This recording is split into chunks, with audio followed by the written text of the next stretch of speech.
નમસ્કાર વિદ્યાર્થી મિત્રો, ડિજિટલ વિદ્યાલય યુટ્યુબ ચેનલ પર આપ સૌનું હાર્દિક સ્વાગત છે. ધોરણ 3 વિષય ગુજરાતી પાઠ 1 વાંદરાને વાંચતા ન આવડે. આજે આપણે તેનું સોલ્યુશન જોઈશું. વિદ્યાર્થી મિત્રો, જો તમે ચેનલ પર નવા હો તો ચેનલને સબસ્ક્રાઈબ કરવાનું ભૂલતા નહીં. તો વધીએ આગળ વિડીયોઝમાં. પાઠ 1 પ્રશ્ન નંબર 1માં નીચેના પ્રશ્નના ઉત્તર એક વાક્યમાં લખો. વાંદરાનું નામ શું હતું? વાંદરાનું નામ ખટખટ હતું. વાંદરાની ચિંતા કોણ કરતું હતું? વાંદરાની ચિંતા સુગ્રી કરતી હતી. ઠંડીથી બચવા વાંદરાઓએ શું કર્યું? ઠંડીથી બચવા વાંદરાઓએ મરચાંનું તાપણું કર્યું. વાંદરાઓ વારંવાર શું બોલતા હતા? વાંદરાઓ વારંવાર બોલતા હતા, હૂપ હૂપા હૂપ, હૂપ હૂપા હૂપ. સુગ્રીએ વાંદરાની ચિંતા કેમ છોડી દીધી? સુગ્રીએ વાંદરાની ચિંતા છોડી દીધી કારણ કે સુગ્રીની વારંવારની સલાહ છતાં વાંદરાએ ઘર ન બનાવ્યું તે ન જ બનાવ્યું. વાંદરાભાઈને શું ગમે? વાંદરાભાઈને ઝાડે ઝાડે ફરવું ગમે ને છાપરા પર કૂદવું ગમે. ખટખટે ખેતરોમાં ફરી ફરીને શું ભેગું કર્યું? લાલ મરચાં ભેગા કર્યા. સુગ્રીને ઠંડી શા માટે લાગતી ન હતી? સુગ્રી તેના માળામાં હતી તેથી તેને ઠંડી લાગતી ન હતી. સુગ્રીએ ખટખટને શું બનાવવા કહ્યું? સુગ્રીએ ખટખટને ઘર બનાવવા કહ્યું. વાંદરાઓની ચિંતા કરવાનું કોણે છોડી દીધું? સુગ્રીએ વાંદરાઓની ચિંતા કરવાનું છોડી દીધું કારણ કે સુગ્રીની વારંવારની સલાહ છતાં વાંદરાઓએ ઘર ન બનાવ્યું તે ન જ બનાવ્યું.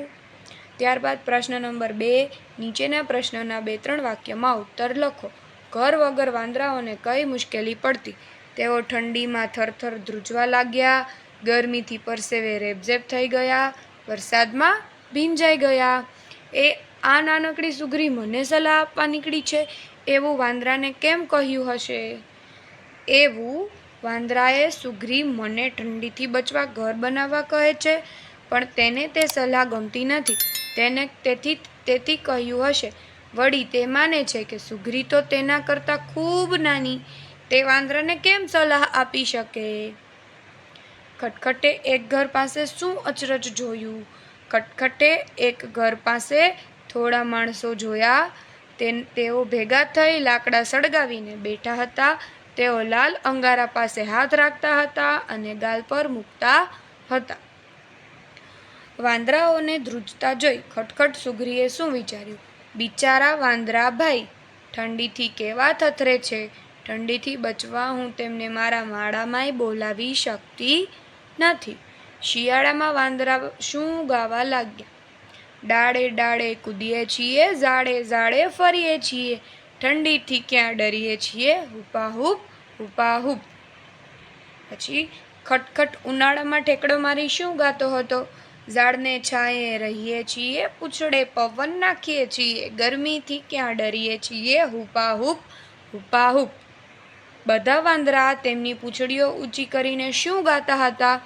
પૂંછ મિનારમાં રહીએ છીએ, પાણીમાં પલળીએ છીએ, વરસાદથી ક્યાં ડરીએ છીએ, હૂપ હૂપા હૂપ, હૂપ હૂપા હૂપ. હવે પ્રશ્ન નંબર 3, નીચેના વિધાનો ખરા છે કે ખોટા તે સામે આપેલા બોક્સમાં લખો. માણસો લાલ મરચાં ભેગા કરી સળગાવીને બેઠા હતા. ખોટું. સુગ્રીને જરાય ઠંડી લાગતી ન હતી. સાચું. ખટખટને સુગ્રીની સલાહ ગમી. ખોટું. સરસ ઘર બનાવે એટલે લોકો તે પક્ષીને સુગ્રી કહે છે. સાચું. સુગ્રીનું નામ ખટખટ હતું. ખોટું. સૌ વાંદરાઓ પોતપોતાની પૂંછડીઓથી પવન નાખવા લાગ્યા. સાચું. બધા વાંદરાઓ ઠંડીથી બચવા તેમની પૂંછડીઓ ઊંચી કરી મિનારા જેવું બનાવી બેઠા હતા. ખોટું. ચટપટ સુગ્રીબાઈએ વાંદરાઓની ચિંતા છોડી દીધી. સાચું. વિદ્યાર્થી મિત્રો, તમે ચેનલ પર નવા હો તો ચેનલને સબસ્ક્રાઈબ કરવાનું ભૂલતા નહીં. ત્યારબાદ પ્રશ્ન નંબર 4, ખાલી જગ્યા પૂરો. પહેલું, માણસોને તાપતા જોઈને ખટખટને ખાલી જગ્યા લાગી. નવાઈ. શું નવાઈ? માણસો ખાલી જગ્યાથી તાપતા હતા અને વાંદરાઓએ તાપણું કરવા ખાલી જગ્યા ભેગા કર્યા. માણસો શેનાથી તાપતા હતા? લાલ અંગારા. અને વાંદરાઓએ શું ભેગું કર્યું? લાલ મરચાં. ખટખટે હુપાહુપ કરી પોતાના ખાલી જગ્યાને બોલાવ્યા. મિત્રો, ઉનાળામાં ખટખટને ખૂબ ખાલી જગ્યા થતો. પરસેવો. આખરે થાકીને સુગ્રીએ વાંદરાઓની ખાલી જગ્યા કરવાની છોડી દીધી. ફિકર. ત્યારબાદ પ્રશ્ન નંબર 5. બંધ બેસતા જોડકા જોડો. બધા ધ્રુજતા બોલતા હતા. તેઓ ઠંડીથી થરથરતા વાતો કરતા હતા. અચાનક વરસાદ તૂટી પડ્યો. આકાશમાંથી ખૂબ પાણી વરસ્યું. આકાશમાંથી આગ વરસતી હતી. ખૂબ તાપ લાગે છે. 12 માસ એક ઝાડથી બીજા ઝાડ પર ફરે. આખું વર્ષ તેઓ ફર્યા કરે. વાંદરાઓએ પૂંછડીઓનો મિનારો બનાવ્યો. તેઓ ઊંચો મિનારો જેવો આકાર કર્યો.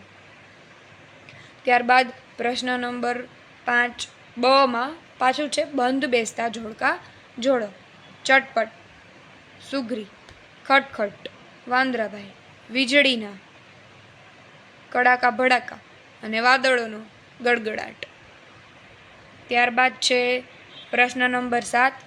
છૂટી ગયેલા શબ્દો શોધો અને વાક્ય ફરીથી લખો. ખટખટ ઘર પાસે અચરજ જોયું. ખટખટે એક ઘર પાસે અચરજ જોયું. એક ઘર પાસે અચરજ જોયું. બિચારા વાંદરાભાઈ ઠંડીથી કેવા છે? બિચારા વાંદરાભાઈ ઠંડીથી કેવા થથરે છે? ઉનાળામાં ગરમી લાગશે ને ચોમાસામાં બચી શકાશે. ઉનાળામાં ગરમી ઓછી લાગશે અને ચોમાસામાં વરસાદથી બચી શકાશે. ખટખટ એય તારે નથી બનાવવું. ખટખટ ઓય ખટખટ તારે ઘર નથી બનાવવું. વાંદરાઓએ ન બનાવ્યું તે ન જ બનાવ્યું. વાંદરાઓએ ઘર ન બનાવ્યું તે ન જ બનાવ્યું. ઋતુઓ ઓળખો અને લખો. પ્રશ્ન નંબર 8. ઋતુ ઓળખો અને લખો. મારા ઘરમાં મને જરાય ઠંડી ન લાગે. શિયાળો. બધા વાંદરાઓ પાણીથી ભીંજાઈ ગયા. ચોમાસું. સુગ્રી માળામાં ઝૂલતી હતી. ઉનાળો. વાંદરાઓ પૂંછડી માથે મૂકી બેઠા. ચોમાસું. વાંદરાઓએ માણસોની નકલ કરી. શિયાળો. ઝાડના છાંયે બેસી વાંદરાઓ એકબીજાને પંખા નાખતા હતા. ઉનાળો. આકાશમાંથી વરસે આગ ડોસી મને પવન નાખ. ઉનાળો. સળગાવી લાકડા તાપણું કરે માકડા. શિયાળો. ડાળે ડાળે ફરીએ ને કૂદીએ ઘરના છાપરા. શિયાળો. ગડગડાટ કરતા વાદળા પાણી આગળ પાછળ. ચોમાસું. ત્યારબાદ છે પ્રશ્ન નંબર 9. તમે તમારું નવું ઘર બનાવો તો કેવું હોય એ તમારે લખવાનું છે. ઉપર તમને કાઉન્સમાં મુદ્દા આપેલા છે, મતલબ થોડાક તમને એને લગતા પોઈન્ટ્સ આપેલા છે. એમાંથી તમારે બનાવીને લખવાનું છે. મારું નવું ઘર. મારું નવું ઘર શાંત વિસ્તારમાં હોય. મારું નવું ઘર બહુ મોટું ન હોય, પરંતુ તેમાં બધી સગવડ હોય. દીવાનખંડ મોટો હોય. તેમાં સોફા અને રંગીન ટીવી હોય. 2 પંખા હોય. દિવાલ પર 1-2 ફોટા હોય અને એક દિવાલ ઘડિયાળ હોય. મારું ઘર આછા ક્રીમ કલરનું હોય. હું મારા ઘરનું નામ હાશ રાખું. એ પછી છે જોડકા જોડો. ટીંકુ બહેન. વાંચવાનું ખૂબ ગમતું. પછી તેનું લેશન. વાર્તાનો જીન કરી આપતો. તેના ઘરમાં ઘણી બધી ચોપડીઓ હતી. તે પલંગ નીચે સંતાઈને વાંચતા હતા. બધા ટીકુ બહેનને બૂમો પાડી શોધતા હતા. ત્યારબાદ ઉદાહરણ પ્રમાણે કરો. તમને આડાઅવળા શબ્દો આપેલા છે, મૂળાક્ષર આપેલા છે ક થી જ્ઞના. તમારે એને આડાઅવળા છે એને સીધા કરી યોગ્ય શબ્દ લખવાનો છે.